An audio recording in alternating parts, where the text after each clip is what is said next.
Okay, good. Well, so no objections then. So good afternoon or good morning to Jim and others stateside, and welcome to our introductory webinar of the Nature Positive Tourism Partnership. So this partnership was established by the World Tourism Organization, the World Travel and Tourism Council, and the Sustainable Hospitality Alliance during CBD COP15 in Montreal. And our aim basically is to support the travel and tourism sector to work towards a nature positive future. And to do this in any meaningful way, we felt it was crucial to have a consultation process to identify and define the key challenges and actions that we as a platform can take to fulfill this objective. There's lots that needs to be done, but what can we as a platform do? So thank you to all of you for accepting to support us in this. Daniel, if you could put the next slide, please. So with this in mind, the agenda for this meeting includes first setting the scene. So looking just briefly at the obligations for businesses and society as a whole to halt and reverse biodiversity loss as framed by the Kunming-Montreal Global Biodiversity Framework, which is an outcome, of course, of CBD COP15. Then the Nature Positive Tourism Partners will introduce their existing initiatives and actions, and after that we'll explain in some more detail the objectives of this partnership. We will then introduce the stakeholders consultation, so this peer review process, including its objectives and anticipated outputs. And in closing, we'll explain the next steps, and of course, open the floor to discussion and any questions that you may have. So let's first set the scene. Daniel? So many of you may well be aware, during CBD COP15 in Montreal, WTTC and WTO and SHA announced a new collaboration, bring together the tourism, public and private sectors in a shared commitment to fulfill the obligations of the Kunming-Montreal Global Biodiversity Framework. But the driving ambition behind the partnership is that by 2030, travel and tourism has adopted a nature-positive approach through integrating biodiversity safeguards, reducing carbon emissions, the impact of pollution, and the unsustainable use of resources, and to protect and restore nature and its wildlife. So some of the tourism-specific obligations are listed here and include integrating biodiversity safeguards into your operations, regular monitoring, assessment, and transparent disclosure of risks, dependencies, and impacts on biodiversity. Also working with your supply chains, especially for the larger companies, and working to reduce negative impacts and increase positive impacts, so being nature positive, and also empowering customers to make the right choices and halving global food waste and substantially reducing overconsumption and waste generation. So Daniel, next. In terms of WTTC activities leading up to COP15, together with Animondial, we produced WTTC's Nature Positive Travel and Tourism Report and Toolbox. The Toolbox we've actually just updated, and this provides guidance and support for travel and tourism on actions to address many of those issues that I just mentioned. We also framed a commitment to nature positive action in our future vision for nature positive travel and tourism, and brought this to COP15 to make a statement on behalf of the sector about its commitment to nature positive travel and tourism and our ambition to be guardians of nature. I know that some of you are signatories to this, and thank you very much for your support leading up to COP15. If you haven't already done so, I'd urge you to look through the vision. I won't go through it in detail, but essentially it forecasts a future where businesses ensure their operations and value chains and destinations have a reduced environmental footprint, that they incorporate conservation and biodiversity monitoring, identify sites or species of importance, and innovate to develop nature-based solutions. Also a future where travel and tourism helps to raise the environmental literacy of stakeholders, where travel and tourism supports indigenous rights as a highly effective way to protect biodiversity, and where travel and tourism works with local and national authorities to address identified areas of negative impact and support national strategies and protected and conserved areas protect biodiversity and threatened species. Because in fact, through all our research, it turns out that business and destination connect really was missing, a major missing piece in all of this. So happily, these commitments turned out to be pretty much perfectly aligned with the Kunming obligations that I covered earlier. And with that, to avoid droning on, I will hand over to my colleague Dirk Glesser from UNWTO. Thank you, Chris, very much for the opportunity today to explain very briefly the role through which we, as UNWTO, wish to support the partnership in this very specific phase of the undertaking. Let me take the opportunity also to explain to the others who are not familiar with WTO that Sophia, who is also present here today with myself, are leading the Sustainable Development Department in UNWTO. As such, will be fully committed to conduct this joint activity, which at this particular stage right now is opening up for member states through a consultation process, the opportunity to share with us cases where member states are in line with the experts consultation, identifying cases of net positive, positive for nature tourism activities, so that we can analyze these cases better, giving countries the possibility to engage, to understand, but if they have done so already, to also explain in the official languages of the organization, and that is necessary to explain because it's not only taking place in English, what that directly means, and allowing us and the experts then later on to draw conclusions from that, deficiencies, but also enabling factors. Going back to you now.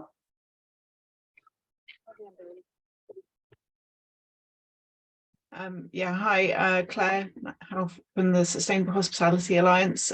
Just wanted to come in at this point as well and talk about what the Alliance is doing around this work. So we've come on board with this partnership because it aligns very much with all the work that we're doing with our pathway to net positive hospitality.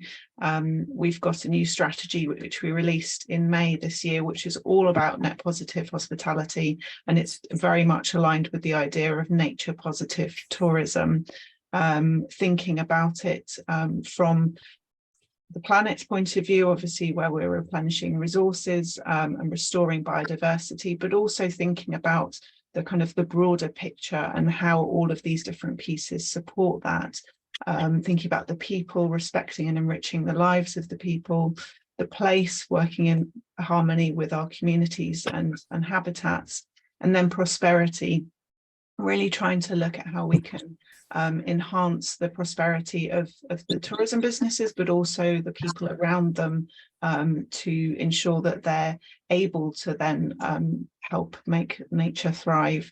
And we've created a pathway which has 4 different steps, but essentially we're looking to really kind of take this holistic view of sustainability, bringing in, as I mentioned, the people, planet, place and prosperity, and really kind of aligning that with the work that's happening with nature positive tourism. So I'll hand back, I think, to Chris at this point. Actually, over to Dirk. Thank you, Claire. And sorry for that one. Thank you very much. And right now, just allowing here the interpretation of from our perspective, but also after intensive consultations with WTTC and SHA, to reassure that there's a lot of alignment right now on the objectives for nature positive and net positive, and that this is actually an element which during the Cancun Declaration was attested to the tourism sector for the very first time in the context of the CBD, but also of a UN process, that tourism, if well managed, can act as an agent of positive change. Under this spirit, the nature positive exercise, which we are conducting right now, has one important objective, which we from our individual perspectives all can echo. It is very important as a tourism sector, whether public or private, to speak and act with one voice and clear objectives, consistent messaging, and to allow over there the tourism sector and the wider arena and to be properly understood and to take in that sense a leadership role. and at the same time then to identify through responsible and clear analysis where are the weaknesses, where are actually the enabling factors, and through that guidance material then support the sector, the private sector actors, but especially at subnational level, the public sector actors, in facilitating that the tourism sector can have this possible impact.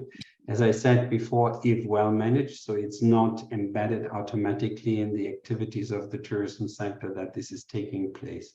The action to protect nature and restore biodiversity, that this is necessary, is widely recognized, and in the end, through this activity, it becomes clear that we at all different levels are recognizing that and wanting to demonstrate the best way possible. We are very grateful for Daniel and Helen and other colleagues at Ani Mondial that they are leading this in very operational and strategic manners, this activity. And I hand back now to Daniel for the continuation of the presentation.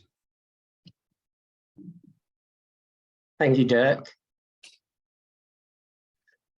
Firstly, I wanted to thank everybody for their interest in participating in this peer review and global initiative to help guide travel and tourism towards a nature positive approach, and together to consider how best this sector can act as an agent of positive change to become a force for good.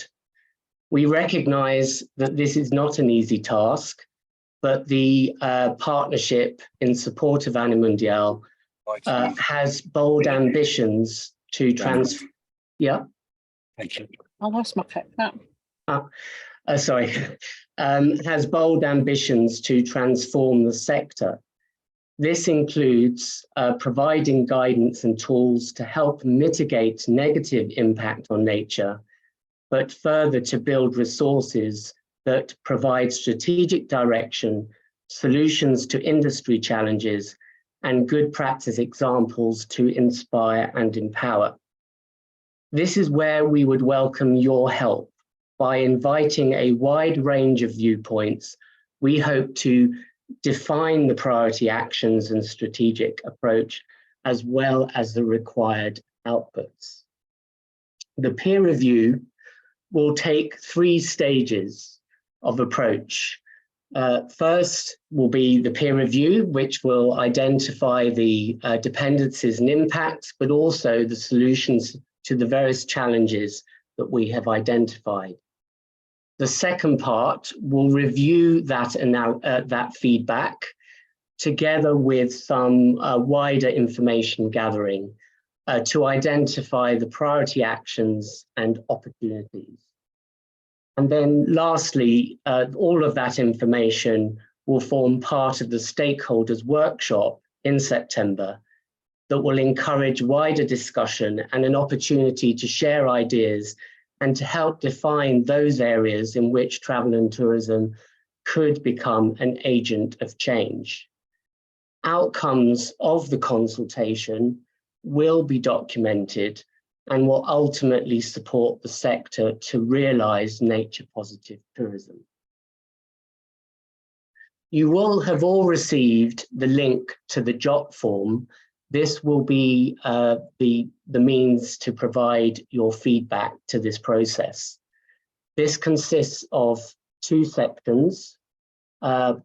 Section 1, which will consider the biodiversity related risks and opportunities for travel and tourism. So this will consider the dependencies that this sector has on nature, its negative impacts on biodiversity, challenges that are being faced by the sector to realise nature positive tourism, and then opportunities to fulfil its potential as a force for good. There are a number of options available to choose from, but we have particularly asked you to limit these to 3.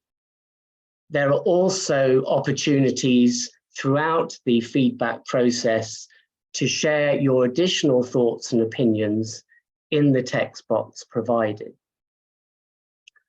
Part 2 of the peer review will ask you to consider solutions to the key challenges.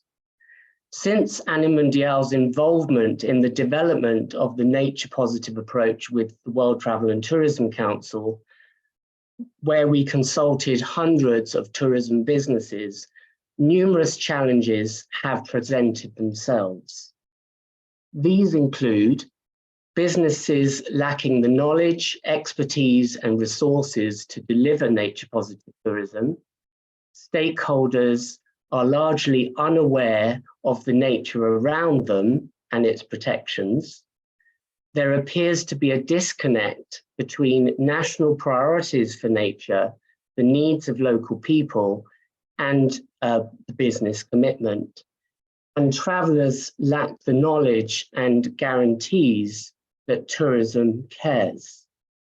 A total of 10 industry challenges have been identified, and while Annie Mundial has identified possible solutions to these, we would welcome your feedback by rating those proposed by relevance, viability, efficiency, and potential impact.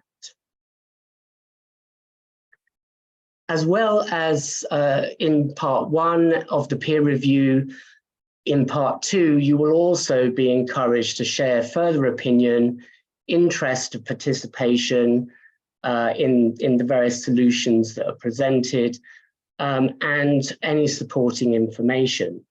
This includes examples of existing initiatives and practical examples of nature positive tourism. Please reference any such examples in the text box provided or email me the details. Selected examples will be showcased in the concluding document to inform and inspire and empower travel and tourism. This peer review will close on the 4th of August this year. In conclusion, the objective of this initiative is to support travel and tourism to adopt a nature positive tourism approach. This is minimizing or avoiding harms to nature and to build back biodiversity to ensure an overall positive output. This will ultimately support travel and tourism to meet its obligations under the UN SDGs and the Global Biodiversity Framework to halt and reverse biodiversity loss. But further, we hope to identify tangible actions and outputs that can support existing initiatives and create new ones that will position travel and tourism as an agent of positive change, and perhaps through its investment in global destinations to become a guardian of nature. Thank you for your attention, and I would like to invite any questions that you may have.